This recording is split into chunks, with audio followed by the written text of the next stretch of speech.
अस्सलामुअलैकुम दोस्तों, महाराष्ट्र इलेक्शन के रिजल्ट्स आना शुरू हो चुके हैं। यहाँ पर आप देख सकते हैं बीजेपी वालों ने जश्न मनाना शुरू भी कर दिया है और मजलिस इत्तेहादुल मुस्लिमीन इम्तियाज जलील को भी एक बहुत ही बड़ी कामयाबी हाथ लगी है। कितने वोट्स इनको मिले और कितने वोट्स मिल सकते हैं, तमाम तफसीलात हम आपको बताएंगे। लेकिन सवाल ये उठता है कि मजलिस इत्तेहादुल मुस्लिमीन के कितने MLAs जीतने वाले हैं, ये चीज भी साफ हो रही है। 1 से 1:30 बजे के बीच का ये अपडेट्स है। अब देखिए, आप दिन में शाम में 5 बजे 8 बजे देखने के बाद में ये वीडियो नको बोलो भाई अब इतने सीट्स जीत रहे, अब उतने सीट्स जीत रहे बोलकर। इसके वास्ते नोटिफिकेशन ऑन रख लेना, वीडियो आती ही देख ले सकते। तो जो लोग अभी तक नोटिफिकेशनों को ऑन नहीं करे उन लोगों नोटिफिकेशन ऑन कर लो और हमारा वीडियो देख लिए बाद में 10 न्यूज चैनल ना देखने की जरूरत नहीं पड़ती। अपडेट्स एग्जैक्ट आपको क्लियर मिल जाती। ओवरऑल जहां तक महाराष्ट्र के रिजल्ट की बात है, टोटल है 288 सीट्स, जिसमें से मेजोरिटी चाहिए 145 सीट्स की। कोई भी पार्टी 145 सीट्स ला लेती है तो वो सरकार बना ले सकती है। कई राउंड्स कंप्लीट हो चुके हैं जिसमें से बीजेपी 221 पे लीड कर रही है, यानी कि ये बात क्लियर हो चुकी है कि बीजेपी सरकार बना रही है महाराष्ट्र के अंदर। महाराष्ट्र के अंदर बीजेपी वाले अलायंस में इलेक्शन लड़े थे, यानी कि उनके साथ शिवसेना के भी लोग थे और उनके साथ एनसीपी के लोग भी थे। और जैसा कि हम सभी जानते हैं, महाराष्ट्र के अंदर शिवसेना और एनसीपी में स्प्लिट हो गया था। अजित पवार और एकनाथ शिंदे जाके बीजेपी में मिल गए थे। तो ये टोटल बीजेपी का जो अलायंस है, इन लोग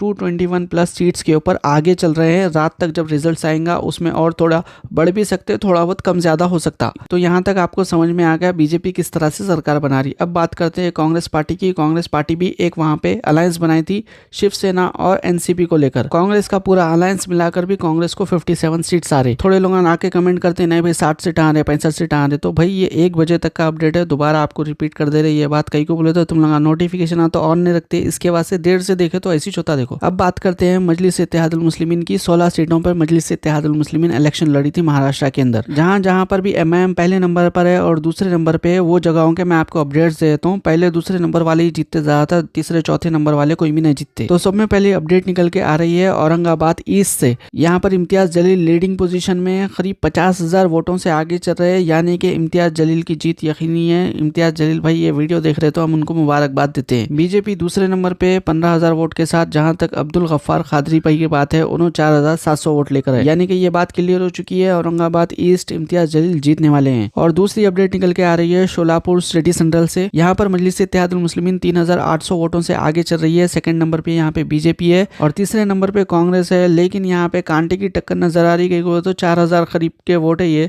तो 4,000 वोट कोई बड़ी बात नहीं है, आगे पीछे हो सकते। तो ये 2 जगह है जहां पर मजलिस इत्तेहादुल मुस्लिमीन आगे चल रही है, यानी कि मजलिस इत्तेहादुल मुस्लिमीन 1 सीट तो जीत गई समझो, दूसरी सीट भी यहाँ पे जीत सकती है। इसके अलावा मजलिस इत्तेहादुल मुस्लिमीन 3 जगह दूसरे नंबर पे है। सब में पहला है मालेगांव सेंट्रल। यहाँ पर Indian secular largest assembly of Maharashtra बोल के एक पार्टी है, आसिफ शेख रशीद वहाँ के कैंडिडेट है। इन्हों लीडिंग पे है, 11,900 के करीब वोट से इन्हों आगे चल रहे हैं मजलिस से। तो नॉर्मली 18 से लेके 25 राउंड के बीच में काउंटिंग होती, कहीं पे ज्यादा रहते राउंड्स, कहीं पे कम रहते।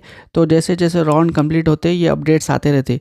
तो यहाँ तक जो अपडेट्स आई है, 12,000 का जो मार्जिन है काफी ज्यादा नजर आ रहा है। तो इस हिसाब से मालेगांव सेंट्रल में मजलिस इत्तेहादुल मुस्लिमीन दूसरे नंबर पे है। और जहां तक शिवाजी नगर की बात है, अबू आसिम आजमी जो कि समाजवादी पार्टी से 5,000 वोट के करीब से इन्हों आगे चल रहे हैं। और जहां तक मजलिस इत्तेहादुल मुस्लिमीन की बात है, ये दूसरे नंबर पे है। और तीसरी जगह जहां पे मजलिस सेकंड नंबर पे है वो है धुले सिटी। बीजेपी के अग्रवाल ओम प्रकाश यहाँ पे 30,000 के करीब वोट से आगे चल रहे हैं। और दूसरे नंबर पे है मजलिस इत्तेहादुल मुस्लिमीन के लीडर शाह फारूक अनवर। तो ओवरऑल बीजेपी यहाँ पे सरकार बनाने वाली है। कांग्रेस 57 सीट से 60 सीटों के करीब हो सकता है कि ला सकती है। और इम्तियाज जलील की सीट यकीनी नजर आ रही है। और जहां तक मजलिस इत्तेहादुल मुस्लिमीन की बात है, 2 सीटों पे मजलिस इत्तेहादुल मुस्लिमीन आगे चल रही है, 3 सीटों के ऊपर सेकंड नंबर पे है। एजाज खान भी इलेक्शन लड़े थे। अभी जो लेटेस्ट अपडेट आया है वो ये है कि 22 वोट इनको मिले हैं, इनसे ज्यादा वोट तो नोटा को मिले हैं। और बताया ये भी जा रहा है कि जो शिवसेना है, उद्धव ठाकरे की जो शिवसेना है, वो लोग अभी बीजेपी में मिल सकते हैं, ऐसे वादा सोशल मीडिया के ऊपर चल रहे हैं। मिलते नहीं मिलते वो तो वक्त बता सकता।